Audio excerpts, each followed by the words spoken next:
測定中。測定終了。降りてください。個人データを確認してください。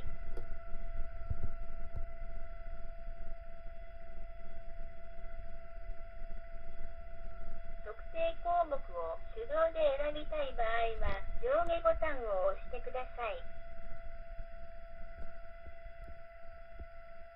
全会値を見たい場合や、個人データが間違っている場合は、メニューを押して選択してください。